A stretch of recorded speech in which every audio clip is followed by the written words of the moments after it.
Bakit nga ba mas gusto ng mga pusa ang uminom sa tabo at timba?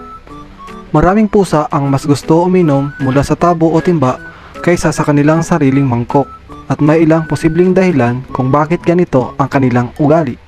Una, instinctively mas pinipili ng mga pusa ang tubig na sa tingin nila ay mas sariwa at ligtas, at dahil mas malaki ang lalagyan gaya ng timba o tabo, mas malamig at mas matagal bago magbago ang lasa ng tubig kumpara sa maliit na bowl.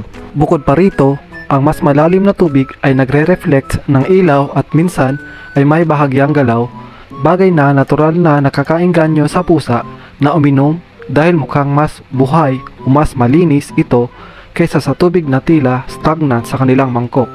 Dagdag pa, likas na mausisa ang mga pusa at madalas nilang subukan kung ano ang naiiba o bago sa paligid. Kaya kapag nakita nilang bukas ang tabo o timba, nawiwili silang doon uminom. Maaari ring may praktikal na dahilan.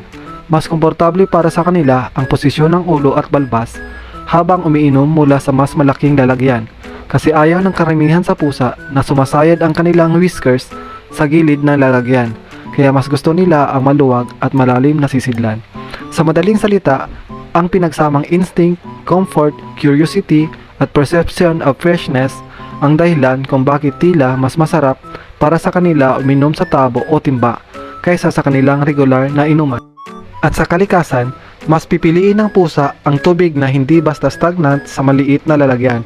Ang mas malaking tubig, parang poso, balde, sapa, ay mas ligtas sa kanilang instinct. Alam nyo na ha?